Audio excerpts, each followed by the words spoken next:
오늘의 사건 반장입니다.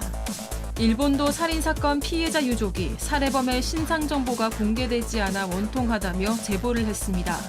유족 측은 앞서 피고인의 신상 정보 공개를 요구하는 의견서를 법원에 제출했습니다. 20대 입주민이 부산의 한 오피스텔 주차장 입구에서 경비원을 넘어뜨려 숨지게 했다는 제보가 들어왔습니다. 주차 시비를 말리다가 벌어진 일이었습니다. 뾰로로 안녕하십니까. 월요일이 돌아왔군요. 지난 주말에 여기저기서 많은 지역 축제들이 벌어지고 있더라고요. 자, 진실 추적자 사건 반장 시작합니다. 지난 토요일 저녁 여의도 불꽃 축제 다들 보셨나요? 와, 저는 유튜브로 봤는데 진짜 대박이더라고요. 107만 인파가 모였다는데 다행히 안전사고 없었습니다. 자, 그런데 문제는 역시나 쓰레기. 저거 좀 보세요. 한번 앉았다가 그대로 버리고 간 돗자리 하며 여기저기 널브러져 있는 음식물 쓰레기 하며 행사 이후 여의도 이촌에서만 수거된 쓰레기가 총 58만 톤. 자, 추억만 챙기고 양심은 버리고. 오늘 출연자 소개해 올리죠. 백자의 아나운서 박지훈 변호사, 박상희 한국열린사이버대 교수 양지열 변호사 나오셨네요. 안녕하세요. 안녕하세요.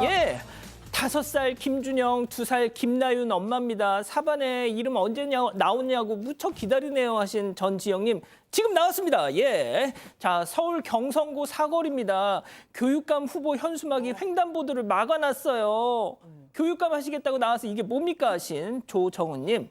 자, 충남 계룡 이편한 아파트입니다. 오토바이로 주차면 하나를 다 차지하는 건 좀 그렇다 하신 최다은님. 자, 어제 충남 공주 백제문화제에서 의자 돌려놓고 다리 올린 저 여성분 족 내려 하신 이홍원님. 자, 지난 2일 중랑천변 산책로에서 길막한다고 욕설하고 툭 치고 달려간 저 러너. 네가 전세 냈냐 여기 하신 김승희님. 자, 딱 1년 전 이맘때 하늘 날아가신 아빠 한학수님. 보고 싶고 사랑합니다 하신 한아름님. 동석엄마 김인미님. 이가연님. 김정수님. 문은영님. 모두 사랑합니다. 자, 재미는 물론 의리로 함께한 아세사바 뉴스 750. 대한민국과 전 세계 동포 가족 여러분의 시선을 모아서 출발합니다.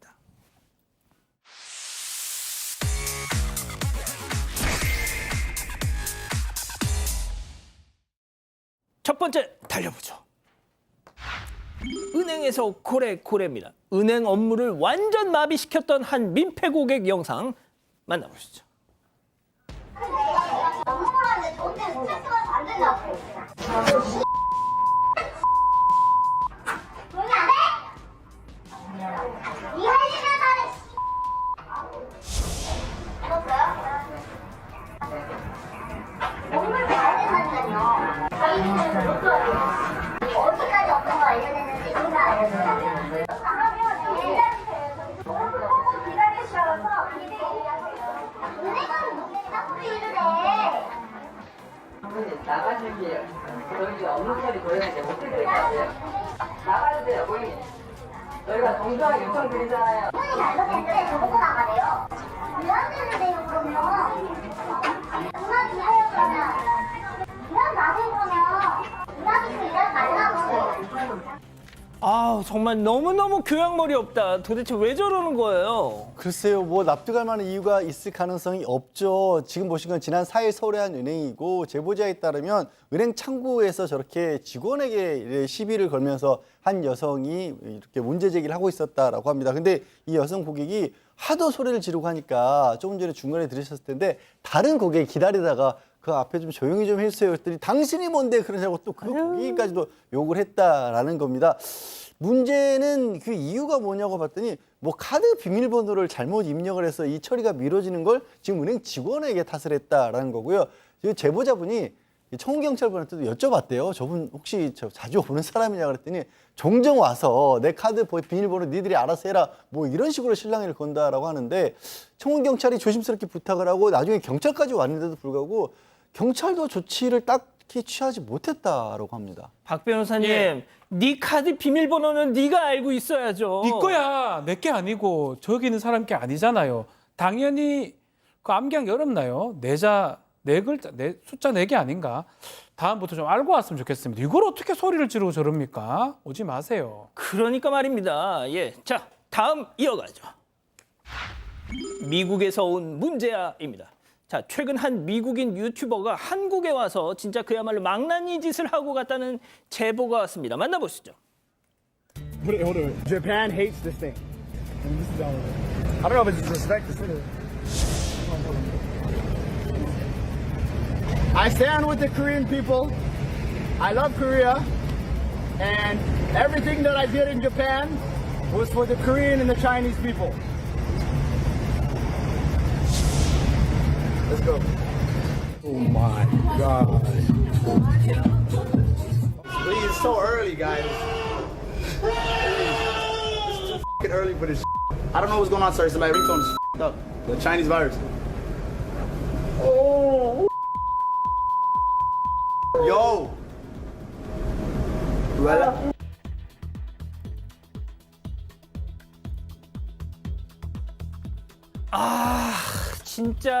진짜 국내 진상 유튜버들도 처치곤란인데 왜 외국 애들까지 와서 저러는 겁니까? 네, 이 남성은 조니 소말리라고 하는 미국 유튜버입니다. 그런데 아시아 국가들을 여행하면서 문제를 일으키고 있어서 논란이 되고 있는데요. 최근에는 우리나라에도 와서 서울 곳곳을 돌아다니면서 라이브 방송을 진행했습니다. 그런데 용산구에는 평화의 소녀상 동상에 앉아서 성적인 행동을 했을 뿐만이 아니라 점철에서 실수인 척 음란물 소리를 재생하고 승객들의 반응을 지켜보는 라이브 방송을 진행을 했습니다.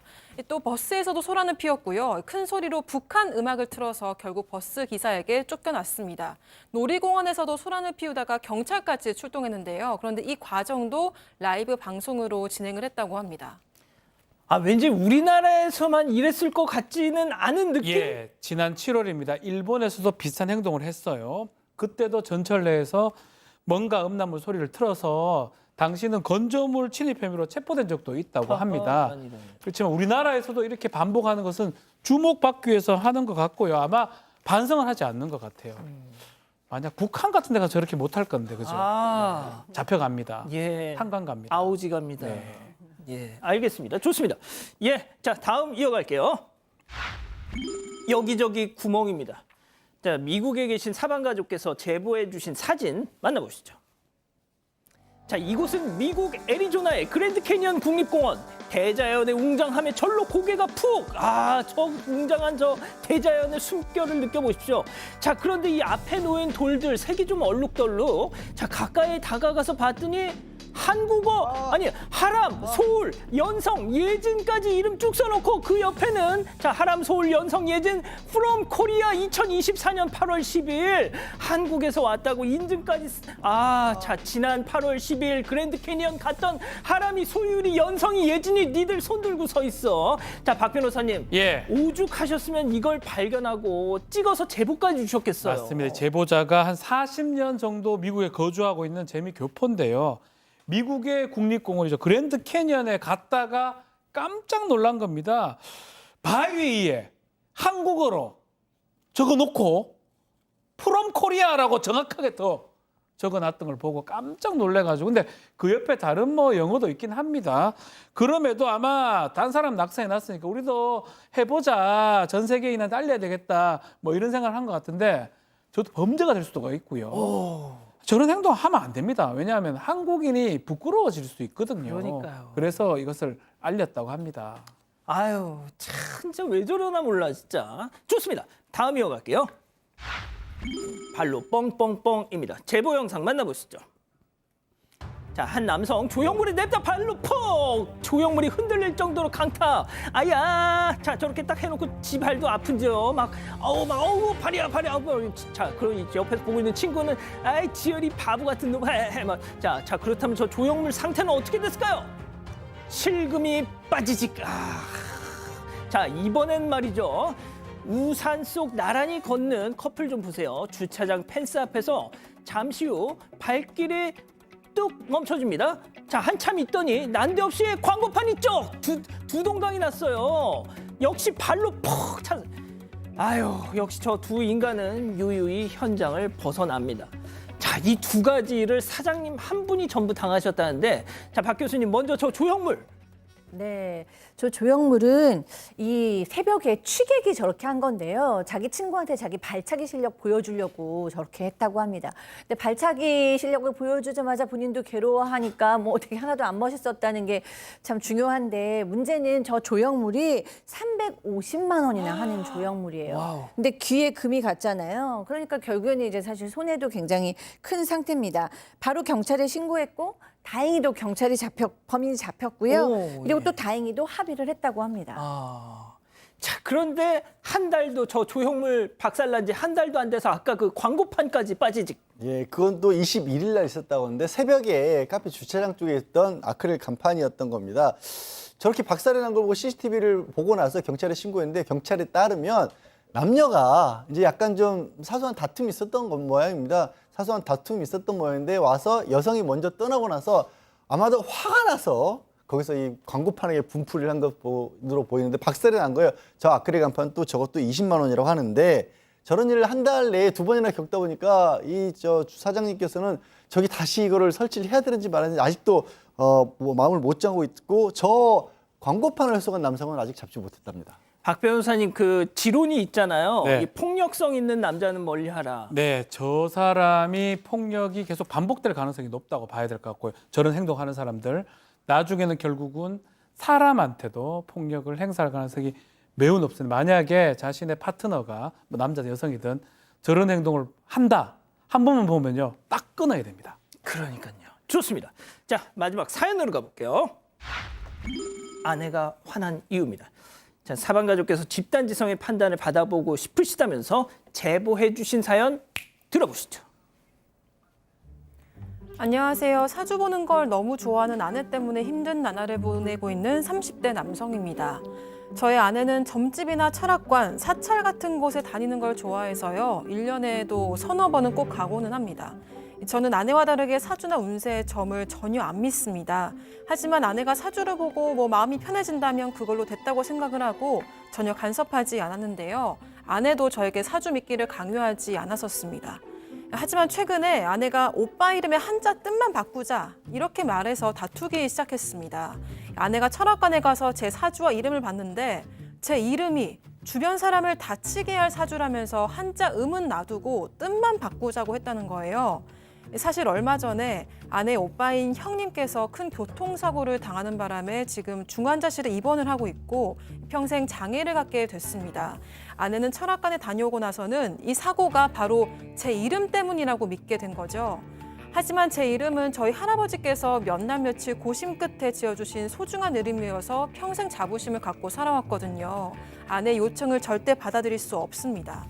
이런 제 뜻을 전했지만 대화는 전혀 안 통했고요. 원래는 안 그러던 아내가 요즘은 화내고 윽박지르면서 이름 뜻 바꾸자고 강요하고 있습니다. 아내의 요구를 거부하는 제가 괜한 고집을 부리고 있는 걸까요? 아, 그렇군요. 자, 기다리고 기다리셨던 부처 핸즈업 타임 6천여 분의 우리 가족 여러분들 함께하고 계신데요. 채팅창에 OX로 함께 참여해 보시죠. 먼저 아내입니다. 오빠, 지훈이 오빠 진짜 답답하다. 역술은 미신 아니야. 통계이자 과학이라고. 오빠 이름에 그 지혜 진짜 거기에 고신살이 껴있어. 그게 뭔 줄 알아? 오빠 호랩이 되는 살. 즉 너는 살고 내가 죽는 거야.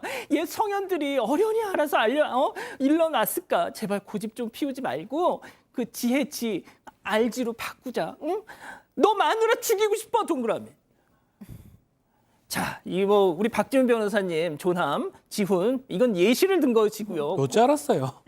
맞습 진짜 맞는데. 예, 고신살 그런 거 없습니다. 자, 다음 사연자 남편입니다. 다혜야, 정신 좀 차려. 너 진짜 왜? 아, 형님 다치신 걸 이젠 하다 내 이름에까지 핑계를 대. 주변 사람 다친다고? 야, 우리 본가 식구들 잔병 치레 한번 해본 적이 없어요. 그리고 뭐 고신살? 너 뱃살이나 좀 어떻게 해? 인공지능이 나온 세상이야. 제발 정신 좀 차려, X. 자, 양 변호사님이 또 동양 철학을 전공하셨지 않습니까? 제가 동양 철학을 전공한 것과 역술과 아무 상관이 없다는 얘기를 하는 게 정말 진짜 입에서 신물이 날 정도로까지 대학 때부터 얘기를 하고 다녔었거든요. 모르겠습니다. 본인이 어느 정도 거기에 관심이 있고 뭐 재미삼아서 뭐 볼 수 있고 1년에 서너 번 정도까지라고 한다라면 크게 삶에 해를 끼칠 정도는 아니에요. 또 거기서 좋은 걸 들을 수도 있어요. 그런데 이거는 좀 도가 지나쳤죠. 그리고 저기서부터 시작을 하면 자칫 잘못해서 정말 엉뚱한 데로 빠져들 수도 있다라는 걱정도 듭니다. 저희 사건 반장에서도 저는 잘못된 역술이나 무속인에 빠져가지고 뭐 돈 뺏기고 이런 경우들 종종 봤잖아요. 처음에 이거를 좀 생각을 고쳐 잡아주시지 않으면 진짜 큰 문제가 될 수도 있기 때문에 저는 이제 아내를 좀 잘 설득했으면 좋겠습니다. 예. 자, 교수님. 네, 저도 이렇게 본인이 그냥 마음이 편한 수준에서 믿든지 하는 거는 이해해 주겠다는 남편만으로도 사실 훌륭한 거거든요. 이런 거 정말 싫어하는 남편이나 가족도 많을 수 있어요. 예전 시대에 뭐 이게 뭐 당신 때문에 오늘 일수가 사나웠다, 재수가 없었다, 저 여자는 뭐 남편을 죽일 뭐 팔자다, 막 이런 얘기하고 뭐가 달라요. 누군가의 자부심 있는 이름을 그 이름 때문에 뭔가 사람이 다쳐나간다라는 건 정말 자괴감을 느끼게 하는 거기 때문에 저는 이건 정말 좀 무례하고 좀 어리석다라는 생각이 듭니다. 자, 박 변호사님. 네. 진짜 고작 그 이름 뭐 중요할 수도 있죠. 자, 그런데 이름 뭐 하나 바꾼다고 누군가의 인생이 확확 심지어 주변의 인생까지 달라진다? 뭐 그럴 리가 뭐 없겠죠. 그럼 다 바꾸죠. 다 좋게. 저라면 박승소, 박무죄 뭐 이렇게 바꿀까요? 그러면 재판 항상 이길까요? 승소. 무죄. 네. 그러니까 그 사실은 의미 그렇죠. 없는 거거든요. 제가 진짜 바라는 건 맞습니다. 변호사들한테 제일 좋은 박무죄. 이름은 박무죄. 박승소 뭐 이렇게 그러네. 바꿔집니까? 안 되거든요. 더더욱이나 한자를 바꾸는 것도 개명 신청을 해가지고 법원에 허가를 받아야 됩니다. 그냥 이렇게 쓰는 것도 문제지만 아마 이렇게 아내가 계속 얘기하는 걸 봤을 때는 그렇게 바꿔서 개명하도록 하는데 이게 한 번은 가능하지 두 번, 세 번 하게 되면 또 문제가 생길 수가 있거든요. 그렇기 때문에 글쎄요, 이게 뭐 합리적이지도 않을 뿐더러 남편이 또 원치 않기 때문에 저는 타당해 보이지 않습니다. 아우, 좋은 말씀 감사합니다. 박승소 변호사님. 네. 자, 백다희 아나운서. 네, 전 아내를 위해서라도 안 바꾸는 게 맞다고 생각해요. 거기서 얘기해 주는 대로 살아갈 거 아니잖아요. 그래서 좀 깊게, 좀 진지하게, 좀 단호하게 이야기를 하시면 좋겠습니다. 네, 가족 의견도 볼게요. 집고양이님 너무 믿지는 마세요라고 하셨고요. 치키뱅뱅님은 고친 이름 다른 철학관 가져가 보세요. 또 바꾸라고 합니다. 이런 의견 주셨습니다. 그리고 하지만 아희야님은 나쁜 뜻은 아니니까 그냥 저런 건 받아들일 만도 하지 않을까요? 라는 댓글 보내주셨습니다. 그렇군요. 자, 사반 제보 메일과 카톡 제보 채널에서는 많은 사연 제보 기다리고 있습니다. 전남 순천 사시는 이성준님 보고 계신가요? 어제 이 당근 하시다가 충격적인 부동산 매물을 보셨대요. 자, 보시죠. 자, 배달 전문점입니다. 다른 지역으로 가려고 가게를 내놔요. 보증금 없어요. 연세 500입니다. 매출 잘 나오고 음식 노하우도 다 알려드립니다. 아니, 이렇게 좋은 조건이 있다고? 하고 딱 열어봤더니 땡땡 찜닭. 바로 살인마 박대성이 운영하던 바로 그 가게였던 겁니다. 자, 지금은 당근 측이 저 매물을 차단한 것 같은데 혹시라도 이게 웬 떡이냐 하시는 분들 계실까 봐 저희가 전해드렸습니다.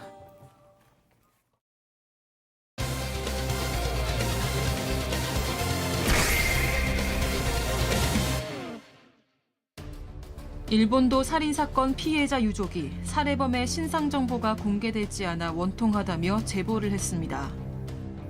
유족 측은 앞서 피고인의 신상 정보 공개를 요구하는 의견서를 법원에 제출했습니다. 유족의 호소를 들어봅니다. 자, 그 담배를 피러 나왔다가 일면식도 없는 같은 아파트 주민에게 일본도로 살해당하셨던 그 고인 기억하시죠? 그 살인범 미치광이 30대 백모 씨 사건, 오늘 그 사건 관련해서 두 번째 공판이 있었습니다. 유족들이 저희한테 공판에 앞서서 연락을 주셨는데, 자, 먼저 이 백모 영장 심사 당시 모습 잠깐 보고 가시죠. 피해자에게 죄송한 마음 있습니까? 없습니다. 저는 나라를 팔아먹는 김건희와 중국 스파이를 처단하기 위해 이 일을 했습니다. 저는 멀쩡한 정신으로 하였습니다. 자, 아직도 유족에게 사과 한마디 없습니다. 유족들이 저희에게 제보를 하신 이유, 아들을 살해한 살인범 백 씨의 신상 정보 공개와 관련된 이유였습니다. 대체 왜 저자는 신상 정보를 공개하지 않는지 분통을 터뜨리고 계십니다. 자, 지난주에 박대성 사건을 다루면서 저희가 얘기한 게 있죠. 사건 반장은 저희가 취재가 되는 한 이제부터 흉악범에 한해서는 최소한 이름이라도 공개하겠다 말이죠. 공개하겠습니다. 체크포인트 짚어보죠. 자, 37세 백영철입니다. 자, 일단 당시 사건 내용부터 좀 정리를 해주시죠. 네, 백 씨는 지난 7월 29일 은평구의 한 아파트 단지에서 일본도를 골프 가방 안에 숨긴 채로 돌아다니다가 정문 인근에서 담배를 피우던 피해자와 마주쳤습니다. CCTV를 보면 피해자에게 다가가서 말을 걸다가 갑자기 일본도를 휘두르고 필사적으로 도망치는 피해자를 쫓아가서 10여 차례 무참히 공격하는 장면이 담겼습니다. 이후 일본도를 챙긴 채로 집으로 돌아가는데요. 엘리베이터 안에서 태연하게 손에 묻은 피를 보고 거울을 보면서 침착하게 머리를 매만지는 모습을 보였습니다. 온몸에 피가 묻어 있었고 일본도는 범행의 충격으로 휘어져 있었습니다. 백 씨는 집에 있다가 체포됐는데 피해자가 자신을 미행하고 감시하는 중국 스파이라고 생각해서 범행을 했다고 진술했습니다. 지난달 30일에 첫 재판이 열렸는데요. 국가 권력이 나를 3년 동안 사찰 및 위협했기 때문에 내 살인은 정당방위라고 주장하면서 혐의를 인정하지 않았습니다. 그리고 오늘 오후 4시 반부터 두 번째 공판이 진행됐습니다. 저희 방송이 시작되기 전에 우리 두 분 변호사님께서 이 백영철의 이름을 공개하는 것과 관련해서 사건 반장이 앞으로 좀 법적인 불이익을 받을 수도 있다. 음으로 양으로 좀 걱정을 하셨습니다. 근데 뭐 저희가 그걸 몰랐던 바는 아닌데 이렇게라도 해서 조금 이 흉악범 신상 정보 공개 문제에 대한 사회적인 어떤 공감대를 좀 넓혀 가야 되겠다라는 그런 각오에서 어떻게 보면 지금 저희가 좀 무모한 짓을 벌이고는 있습니다. 자, 양 변호사님, 뭐가 됐든 말이죠. 유족들이 중요합니다. 유족들은 경찰 단계, 검찰 단계에서 이 백영철의 신상이 공개되도록 계속 요구했는데 그게 되지 않고 지금 재판까지 갔습니다. 그러니까 유족들은 신상 공개를 해달라고 진정서를 제출했는데 경찰이나 검찰에서는 신상 공개를 하지 않았습니다. 경찰에서는 이 사람이 정신질환 가능성이 있고 또 같은 아파트에 살고 있는 유족들에 대해서 2차 피해 우려가 있다라는 걸 이유로 들었고요. 검찰에서도 마찬가지로 아파트에서는 유족들이 2차 피해를 입을 수 있다라고 했는데 문제는 그겁니다. 지금 유족들은 신상 공개를 못 하고 있어요. 그러니까 경찰, 검찰은 유족 때문에 안 된다라고 했는데 유족은 신상 공개를 왜 원하고 있느냐면 이자가 사실 아무런 이유도 없이 일면식도 없는 사람을 해쳤지 않습니까? 그러면 이 사람이 나중에 얼마나 형을 받을지 모르지만 또 다른 사람에게 피해를 끼칠 우려가 있다. 그거를 막아야겠다는 게 유족들의 진정서의 취지인 겁니다. 그러니까 유족은 원하고 있는데 이 유족들을 원치도 않는 걱정을 해주면서 이거를 막고 있는 경찰, 검찰에 대해서 이제 항의를 하고 있는 셈이고요.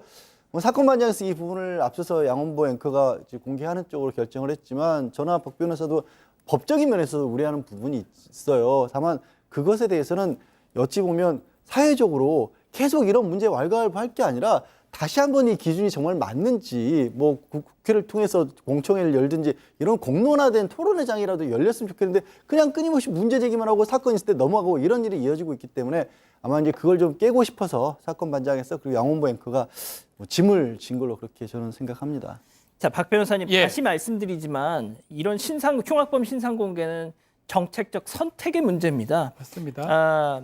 신상 공개를 한다고 해서 정말 무슨 큰일 나는 게 아니에요. 자, 우리나라는 지난해까지만 해도 머그샷도 함부로 일부러 그 흉악범들한테 일일이 허락받고 그 사람이 동의를 해야 머그샷을 찍어서 공개할 수가 있었던 나라입니다. 심지어 그래서 정유정도 증명사진을 공개했지 머그샷을 공개하지 못했던 나라예요. 하지만 맞습니다. 법이 바뀌고 나서 이제는 그냥 머그샷 올립니다. 네. 자, 신상 공개도 그런 거예요. 그냥 우리가 선택을 하고 그렇게 하기로 하면 그렇게 되는 겁니다. 입법적 결단이죠. 국민들의 여론 또 국민들의 법 감정 그것을 받아서 국회에서 법을 통과시키면 바뀌는 거거든요. 사실 이 사건도 좀 봐야 되는 게 똑같은 사건인데 한쪽은 공개했고 한쪽은 공개하지 않았습니다. 지금 나오고 있습니다. 최성우입니다. 그 비슷하게 아파트 흡연장에서 망상에 사로잡혀서 자신과 자신의 어머니를 따라다닌다면서 결국은 70대 남성을 무차별로 살해했던 그 사건인데 이 최성우는 공개가 됐어요. 공개 이유는 뭐 신상 공개해달라니까 공개해 준 건데 내용은 거의 비슷해요. 망상도 있었다는 거, 또 피해자 가해자가 같은 아파트에 거주하고 있었다는 거, 그리고 2차 피해 가능성도 유족이 산다는 거는 그거 같거든요. 근데 한쪽은 공개를 했습니다. 한쪽은 왜 공개를 하지 않느냐. 이런 기준이 오락가락하는 게 납득하기 어렵다라는 게 지금 이 백영철 쪽의 이 유족들의 의견입니다. 자, 더 황당한 건 지금입니다. 내 남편이, 내 아들이 도대체 누구한테 죽임을 당했는지를 유족들도 모르고 계셨어요. 이름은 나중에 알았습니다. 백시성이라는 것도 언론 보도가 나와서 알게 됐어요. 자, 그리고 얼굴은 재판정에 나와서 그제서야 처음 보셨대요. 이게 말이 됩니까? 내 아들, 내 남편이 누구한테 죽임을 당했는지 그걸 몰라요. 알려주지 않아요. 유족들의 얘기 들어보시죠. 그냥 말랐어. 그래 아주 희한하고 매정하게 들어오더라니까. 그러니 얼마나 열불치겠어. 뭐 고개를 숙이거나 그런 것도 아니고 바짝 들고 그냥 들어오는 거야. 소각도 안 차고. 어이가 없어서 깜짝 놀랐어 나도. 너 오죽하면 소리를 질렀다니까 내가. 너 정신병자 인척하지 말아야. 자, 박 교수님, 정말 평범한 얼굴이었다. 그래서 더 소름 끼친다. 네. 더 소름이 끼치고 이제 공포심까지 느끼셨다고 합니다. 이 아버지에 따르면 이 백 씨의 얼굴이 너무 평범하고 그냥 멀쩡한 사람이어서 더 무서웠고, 그다음에 모든 국민이 이런 걸 알아야 하는데 저 사람이 사실 우리가 길거리에서 그냥 만날 수도 있는 그냥 외모잖아요. 그러니까 이런 거를 다 알고 있어야 되는데 알리지 못하는 것이 이제 답답하신 거고요. 그 중요한 거는 또 저렇게 지금 가는 도중에도 뭐 자기가 잘못한 게 없다, 미안한 거 없다라고 얘기했지만 법정에서도 똑같이 고개를 숙이기는커녕 고개를 뻣뻣이 들고 있었고 반성의 태도도 전혀 없었다고 합니다. 그래서 유족들이 살인마다라고 외치고 그렇게 많이 우셨다고 해요. 아들의 죽음이 너무나도 억울하다. 사형을 좀 선고해 달라라고 재판부에 요청하고 있고요. 그다음에 이제 그럼에도 불구하고 저 백 씨 유족한테 얼굴 한번 돌리지 않았다고 합니다. 자, 두 분 변호사님께 여쭤볼게요. 유족은 지난주 금요일에 재판부에 피고인 단계, 그러니까 재판 단계에서라도 이 백의 신상 정보를, 그러니까 사진, 이름, 뭐 나이 등등 다 공개해달라는 의견서를 재판부에 제출했다는데 가능합니까? 현행법상으로 쉽진 않아 보입니다. 일단은 신상정보 공개 관련 범죄가 공개를 하려면 기소 전까지 가능하거든요. 기소가 되면 피고인이라고 그러고 기소 전에는 피의자라고 그러는데 피고인 단계에서는 불가능한데 예외적인 경우가 뭐냐면 원래 피의자 단계에서는 특정 중대범죄가 아니었는데 공소가 변경돼 가지고 아니면 추가가 돼 가지고 피고인 단계에서 재판 단계에서 중대범죄일 때 그런 경우는 예외적으로 다시 신청이 가능한데 그 법 조항을 지금 이용을 하는 걸로 보입니다. 뭐 아주 엄밀하게 따져보면 그거에 해당할 가능성은 좀 적어 보이기 때문에 법을 바꾸지 않는 이상은 이 상황이 이렇게 다 이걸로 같이 적용되기는 좀 어려워 보입니다. 자, 양 변호사님 진짜 그런가요? 그러니까 지금 법이 문제가 뭐냐면 처음에는 경찰 단계에서만 됐어요. 그러다 법을 좀 바꿔서 검찰 단계에서 됐고 또 예외적으로 법원 단계에서도 할 수 있고 예외 조항을 두는데 예외 조항에는 해당하지 않는 걸로 보여요. 근데 이게 이런 취지가 뭐냐면 그냥 한번 이 어떤 단계를 넘어서고 나면 그다음부터는 이거를 다시 한번 돌아볼 기회 자체가 잘 주어지지 않는 게 지금 신상공개에 관한 법이고 이게 엉뚱하게도 그러다 보니까 매번 이 수사심의위원회를 경찰에서 열었다가 또 검찰에서 검토했다가 이걸 정확히 누가 어떻게 검토하느냐에 따라서 또 보는 사람에 따라서도 각 지역에 따라서도 달라질 수도 있는 거거든요.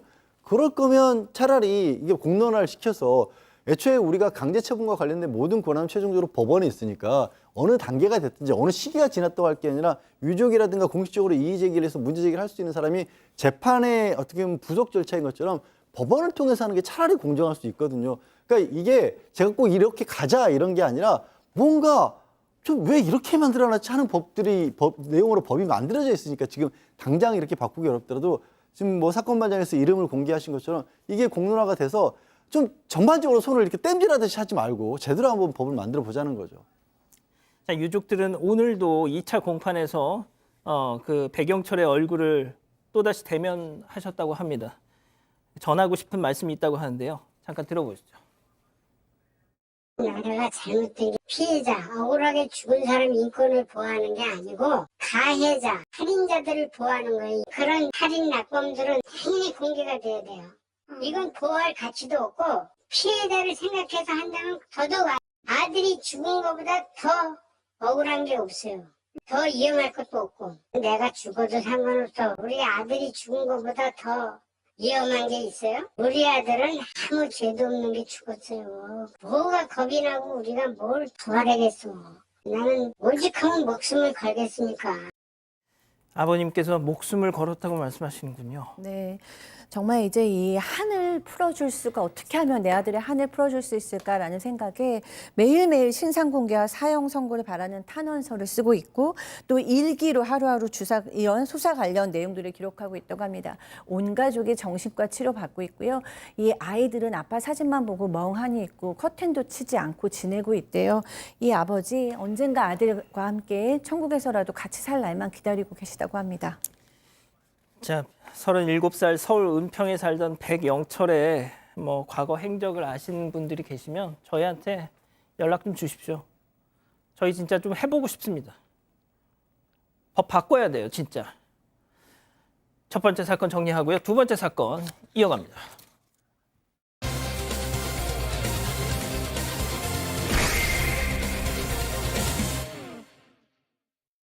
지난달 10일 부산의 한 오피스텔 주차장 입구. 차량 한 대가 들어가지 못하는 동안 뒤이어서 또 다른 차 한 대가 들어섭니다. 좀 지체되는 듯이 보이자 뒷차 운전자가 내려서 삿대질을 하기 시작하는데요. 경비원이 이를 말리면서 앞차를 빼서 뒷차를 들여보냈고 이 상황은 일단락되는 듯 했습니다. 그런데 이 60대 경비원, 이날 뇌사에 빠져서 결국 사망하고 말았습니다. 대체 그날 무슨 일이 벌어진 걸까요? 예, 들으신 것처럼 피해자는 고인이 되셨습니다. 양 변호사님, 사건의 발단이 된 일 정말 지극히 너무너무 사소한 일이었어요. 이렇게까지 가서는 안 되는 일이었던 겁니다. 지난달 12일이었고요. 부산 진구의 한 오피스텔이라고 하는데 여기가 좀 번화가에 있는 오피스텔인 모양입니다. 그래서 평소에도 불법 주차 문제가 좀 발생을 한데요. 그래서 미리 등록을 해놓은 차량이 아니면 바로 못 들어오는데 마침 이 차가 다른 차량이 등록이 안 되는 차량이 들어왔대요. 들어오고 나서 이제 경비원분이 와서 여기는 그런 사정이 있기 때문에 등록 안 된 차량은 못 들어옵니다. 뭐 이런 걸 좀 설명을 해야 될 거 아니에요. 근데 그 설명을 하기도 전에 뒤차가 입주민 차가 들어온 겁니다. 입주민 차가 들어와서 앞에 차가 있으니까 잠시 멈췄다가 바로 오빠 차 빨리 빼라고 이렇게 내려와서 항의를 하기 시작하는 거예요. 그러더니 뭐 좀 후진하려고 자기 그 뒤에 차가 빠져야지 앞차도 후진하니까 하더니 도로 또 내려가지고 막 삿대질까지 하고 그렇게 행동을 했던 겁니다. 그래서 경보분이 아주 그렇게까지는 하시지 말라고 그렇게 얘기를 했고 뒤로 빠져서 이 결국에 앞에 있는 차가 빠지고 난 뒤에 그냥 차를 몰고 자기는 휙 들어갔던 겁니다. 저희가 CCTV 영상 봤더니 경비원분이 오기까지 저 입주민이 차에서 기다린 시간 딱 1분 못 기다려가지고. 예, 이게 앞차가 돌리려 해도 이게 출구 옆이기 때문에 다른 차가 있으니까 타이밍 봐야 되겠죠. 1분, 정말 모든 시간을 다 합쳐봤자 5분 남짓입니다. 그걸 못 참고 지금 항의를 한 거고 결국 앞에 있던 방문 차량 한쪽을 빼주고 난 다음에 이렇게 끝나나 싶었는데 결국 이 입주민이 차를 대고 다시 오더만 경비원하고 언쟁이 붙었다고 하고요. 이때 관리사무소 직원들도 같이 내려왔다고 합니다. 아마 입주민이 관리소에 전화를 한 것 같아요. 관리소장 내려와라 라고 했고요. 잔말 말고 관리소장 없다고 하니까 관리소장 잔말 말고 없으면 관리원 전부 다 내려와라고 반말로 고함을 치면서 사건이 일어난 겁니다. 니들 다 내려와. 자, 그런데 기막힌 일은 이 직후에 벌어졌습니다. 그 자리에 함께 있었던 관리소 직원분 얘기, 당시 상황 직접 들어보시죠. 예, 말로 이제 탈출을 하고 있어가지고 일단은 떼냈거든요. 네. 시켜놓고 이제 좀 이제 떨어지는 데 있었는데 이제 그 20대가 그냥 차를 타고 가면 되는데 네. 다시 와가지고 그 밤길 조심하라는 말을 하면서 얘기를 하는 겁니다. 얘기가 나와가지고 이제 말다툼이 더 심해져가지고 거기가 이제 CCTV도 없고 사각지대여가지고 일단은 저 CCTV 쪽으로 이제 가게 됐어요. 네. 그렇게 돼가지고 이제 그 상황이 벌어진 겁니다. 아니 지금 20대가 60대 경비원한테 저 짓을 한 거예요? 네, 그렇습니다. 뭐 관리소 직원들한테도 무조건 고함치고 나와라, 뭐 반발하고 고함치고 이랬죠. 근데 이제 관리소 관리인 분한테도 60대인데도 이제 똑같이 행동을 하고 더 심하게 행동을 한 겁니다. 관리소 직원이 2명이 내려왔는데 이제 둘이 관리인하고 이 입주민이 경비원하고 입주민이 싸우고 있으니까 떨어뜨렸어요. 그럼 이제 거기서 끝내야 되는데 이 20대 입주민이 다시 오더니 밤길 조심하라라고 얘기를 한 거예요. 그러니까 이 경비원께서 너무 이제 화가 나잖아요. 그래서 예. 내 아들보다 네가 어리고 내가 부모님 또래인데 어떻게 말을 이렇게 할 수가 있느냐라고 당연하죠. 얘기하니까 입주민이 우리 아빠 아니잖아 이러고 또 얘기가 뭐 더 싸움으로 갔어요. 이렇게 언쟁이 오가다가 또 끝나야 되는데 여기서 갑자기 이 입주민이 경비원의 발을 걸어서 넘어뜨립니다.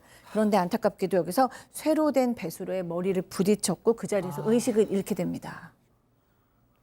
자, 저게 말이 되는 짓거리입니까, 저게? 말이 안 됩니다. 이 가해자가 관련해서 방송 인터뷰에서 이야기를 했었는데요. 어. 경비원도 화를 내면서 나에게 달려왔다. 솔직히 그냥 넘어뜨리고 가려고 했다면서 치고받고 싸울 목적이었으면 주먹이 먼저 나가지 않았겠냐 이렇게 얘기를 했습니다. 하지만 입주민이 그렇게 그냥 넘어뜨린 60대 경비원은 수술 후 뇌사에 빠졌고 영원히 가족품으로 돌아올 수 없게 됐습니다.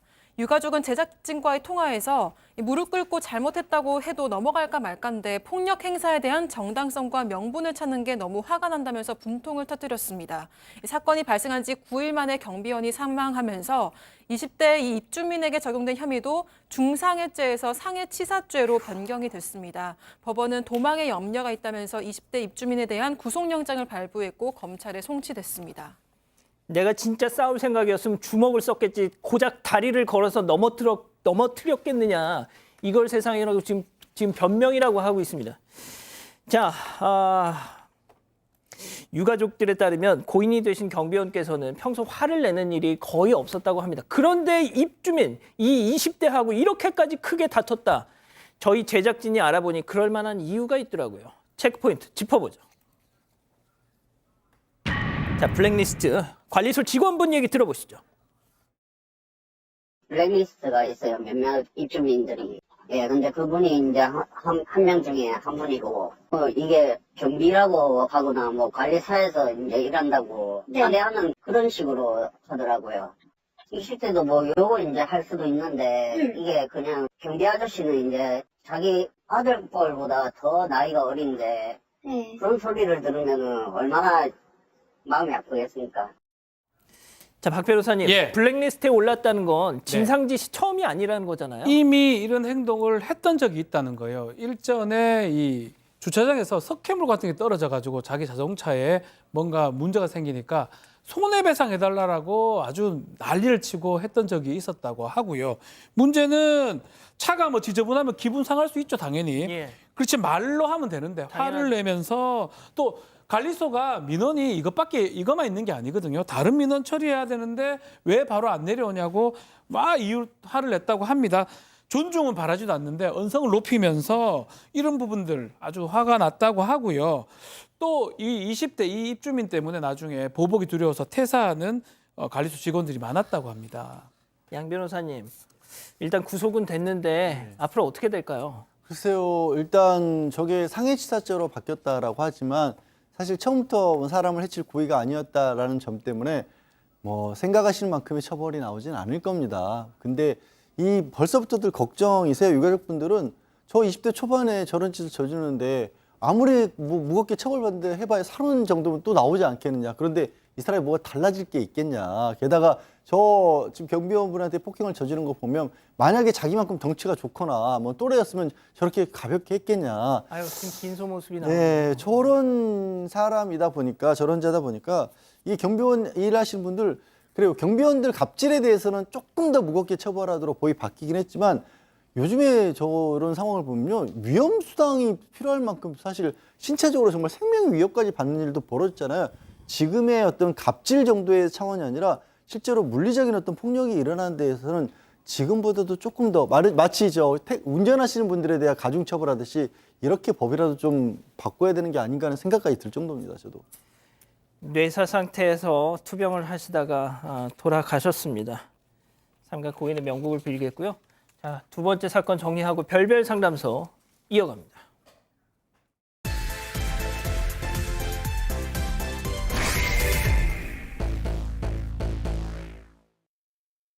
남편, 아이들과 함께 외국에서 살고 있는 여성.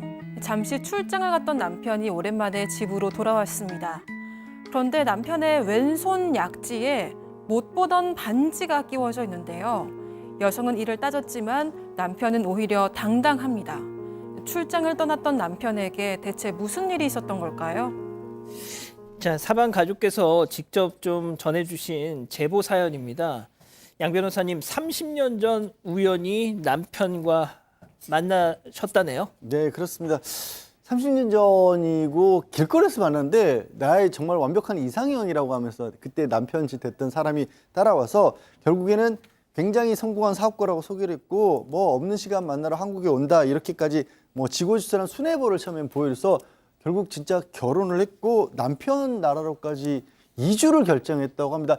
지금은 남아메리카에 가서 잘 알고 있고 실시간으로 유튜브나 이런 걸로도 알 수 있지만 30년 전만 해도요. 그렇죠. 남아메리카에서 사업하는 사람이라고 하면 참 막연한 느낌이었을 거예요. 근데 남편이 정말 입만 열면 거기 가면 수영장 딸린 호화로운 저택이 기다리고 있다라고 했는데 실제로 이 아내를 맞아준 것은 컨테이너 하우스였습니다. 아, 성공한 사업가라고 해서 믿고 따라갔더니 컨테이너 박스에서 집을 살림을 차려놓고 있더라. 네, 알고 보니 완전 사기 결혼이었습니다. 여성이 따지니까요. 이 남편은 큰 집에서 살았는데 결혼 직전에 사업이 어려워져서 팔았다 이렇게 대답을 했습니다. 거짓말을 한 거죠. 이외에도 남편은 사업이 바쁜 적 출근하면서 회피를 했는데 이것도 이 차를 타고 1시간 거리에 있던 시부모님 집에서 매일 게임을 하고 있었다고 합니다. 뿐만 아니라 평생 단 한 번도 이 제대로 된 직장을 가져본 적이 없었던 겁니다.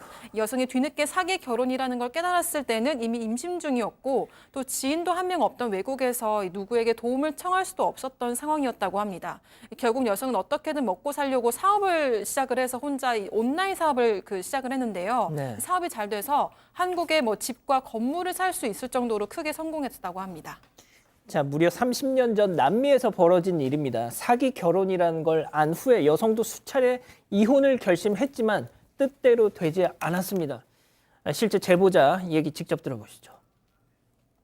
제가 계속 헤어질 결심을 여러 차례 할 때마다 지금 너는 아이를 데려갈 수 없고 네가 지금 나가면 넌 다시는 아이를 볼 수 없어. 이렇게 저한테 얘기를 했었기 때문에 올 수도 없었고 갈 수도 없었고 그리고 저는 집에서만 계속 갇혀서 지낸 거예요. 운전도 할 수 없는 상황이었기 때문에. 자, 남편의 협박에 이혼을 포기하고 그렇게 견뎌냈습니다. 긴 세월을. 자, 어느덧 큰딸은 성인이 됐지만 남편은 여전히 정신을 못 차렸다. 남편이 60대가 됐는데도 여전히 여성한테 손을 벌리면서 출장을 핑계로 외박도 일삼았다고 합니다. 어느 날 출장을 다녀왔는데 왠지 그 결혼 반지, 다른 반지를 껴 있는 것을 보고 이거 왜냐, 왜 다른 왼손에 반지를 끼고 있냐 물어보니까 행운의 반지 뭐 이렇게 얘기를 했다고 합니다. 거추장스럽다고 결혼 반지는 안 낀다고. 근데 여성은 약간 눈치를 좀 챘던 것 같아요. 바람 난 거 아니냐 이렇게 직감을 하긴 했는데 그냥 넘어갔다고 하고요. 그렇지만 얼마 뒤에 남편의 휴대전화를 확인하는 과정에서 많은 불륜 증거를 좀 확인을 했고요. 따로 문제가 있습니다. 그게 문제가 아닙니다. 지금 나오고 있는데 이 60대 남편하고 바람이 난 여성이 20대 젊은 외국 여성이었다고 합니다. 참, 남편이 60대인데 그 바람난 외국인 여성 이게 가능해요? 아, 네, 진짜 딸뻘도 아니고 손녀뻘하고 바람이 난 거죠. 그래서 이 여성이 이 내연녀한테 전화를 했습니다. 그런데 이제부터 두 가지 충격적인 소식을 제가 전해드려야 되는데 일단은 이 내연녀랑 통화를 했는데 내연녀 너무너무 놀라면서 남편이 유부남인 것도 당연히 몰랐고 60대잖아요. 근데 이 남편을 30대로 알았다는 거예요. 그러니까 남편이 60년대생인데 80년대생이라고 얘기를 했다라는 거예요. 그러니까 뭐 외국 여자니까 아마 아시아 남성의 그 나이 느낌을 좀 몰랐을 수도 있을 것 좀 어려운 얘기지만 어쨌든 그랬습니다. 그래서 완전히 이 부인이 너무 기가 막혀서 아니 우리 남편 평생 백수였고 그 남이 60대다라고 얘기했더니 이 여성이 뭐라고 그러냐면은 너무너무 놀랍다. 그래서 자기 결혼하려고 자기 부모님한테도 다 소개를 했고 나한테도 우리 부모님한테도 돈도 빌려갔다라고 얘기를 한 거예요. 그래서 이 여성이 너무 충격받고 내연녀도 충격을 받았잖아요. 그리고 이제 시간이 조금 흐른 다음에 그 내연녀하고 통화를 하려고 전화를 했습니다. 그랬더니 더 놀라운 사실은 이 내연녀의 엄마가 전화를 받았는데 우리 딸이 너무 충격을 받아서 이기지 못하고 결국에는 스스로 생을 마감했다라고 얘기했다는 겁니다. 제가 그래서 도대체 이 제보자 사연자분께 그 남편의 얼굴 사진을 좀 받아서 봤어요. 근데 진짜 뭐 되게 멋쟁이처럼 하고 다니더라고요. 평소에도.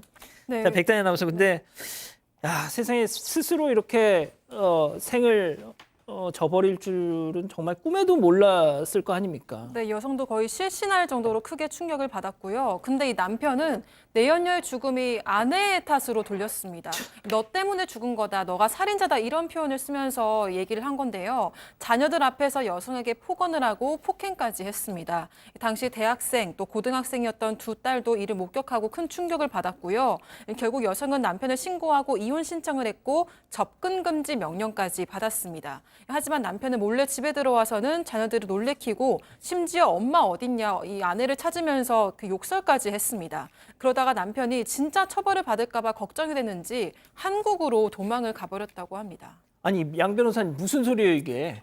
그러니까 한국 이중 국적이기 때문에 한국에도 있고 그 남아메리카에서도 국적이 있는데 또 이 그 아내분이 뭔가 그 재산이라든가 건물이라든가 이런 게 열심히 남아메리카에서 노력을 해서 한국에 다 가지고 있답니다. 근데 명의를 또 남편 명의로 다 해놓으셨다라는 거예요. 근데 이 남편이 참 이 제보자에 따르면 참 뻔뻔한 게 이거 뭐 아이들 그 친권이면 양육권 네가 다 가져라. 근데 재산은 다 내가 노력해서 만든 거니까 재산은 다 내 거다라는 식으로 나오고 있다라고 합니다. 그래서 이 도대체 누가 잘못을 따져야 되는 상황인지 어이없는 상황이라고 그렇게 이제 제보를 주셨습니다. 자, 그럼 여기서 오늘의 궁금증 짚어보죠. 자, 바람피고 폭력까지 일삼은 이중국적 남편, 지금 한국으로 도망친 이 남편 어떻게 해야 완전히 인연을 끊을 수 있을까요? 라고 하셨는데, 자, 일단 뭐 교수님부터 좀 짧게 부탁드릴게요. 네, 저는 뭐 이 남성의 아주 이 병이 깊다. 기본적으로는 사기꾼이죠. 그냥 입만 열면 거짓말입니다. 부인한테나 내 언니한테 똑같이 했어요. 뭐 이상형이다, 결혼하자, 집도 크다, 돈도 많다 이런 식으로. 그리고 정말로 심각한 나르시스트입니다. 자기 뭐 딸들도 다 버리고 부인도 내 언녀도 뭐 내 언녀가 죽어도 별로 신경 쓰지 않는 이런 사람이기 때문에 저는 이 사람 지금 한국에 와 있다는 거죠. 지금도 이런 60대 남아메리카에서 사업했던 이 사람 지금도 어디 사인가에서는 또 사기를 치고 있을 거라고 생각합니다. 박 변호사님, 예. 이 재산 돌려받을 수 있을까요? 예, 지금 이게 이혼 소송이 두 군데 다 진행이 가능합니다. 이중 국적이기 때문에 아마 등록을 혼인 신고를 했을 것 같거든요. 한국에서도 재산들 남편 명의 재산들 재산 분할이나 아니면 위자료 손해배상 청구를 통해서 받아야 되고요. 양육비라든지 이런 것도 지금 청구를 하면 받을 수 있을 것으로 지금 보입니다. 자, 우리 가족 여러분들은 뭐라고 말씀하시나요? 네, 많은 분들이 이혼하라고 이야기를 하셨고요. JHK님 전형적인 바람둥이입니다라고 하셨습니다. 비상비상님은 정말 믿기지가 않습니다. 이런 이야기 남겨주셨습니다. 예, 알겠습니다. 별별 상담소 이렇게 정리하고요. 잠시 전화 한 말씀 듣고 오겠습니다. 1, 2, 3, 3년 침대는 과학 모두가 아는 숙면 공식. 침대는 과학이다. 에이스 침대. Scopri un piacere superiore. Scopri l'abbraccio del nuovo CaldoPlate con software adatto che crea e mantiene il calore scelto. CaldoPlay di Imetec. Ogni momento diventa emozione. 깨워봐. 내 안의 가능성을. 채워봐. 내면을 건강하게. 피부 속부터 채워 안에서 시작되는 변화. I'm ready. 레디어스. Merge Aesthetics. 다 소화할 수 있냐고요? 다제스니까. 단백질 끝. 탄수화물 소화 싹. 지방 한 번에 딱. 빈틈없는 3단 맞춤 소화. 소화 다 됐어. 다제스. 한림제약. 사랑하는 사건반장 가족 여러분, 행복한 밤 보내시고요. 저희는 내일도 사반 750 저녁 7시 50분에 다시 옵니다. 안녕히 계십시오.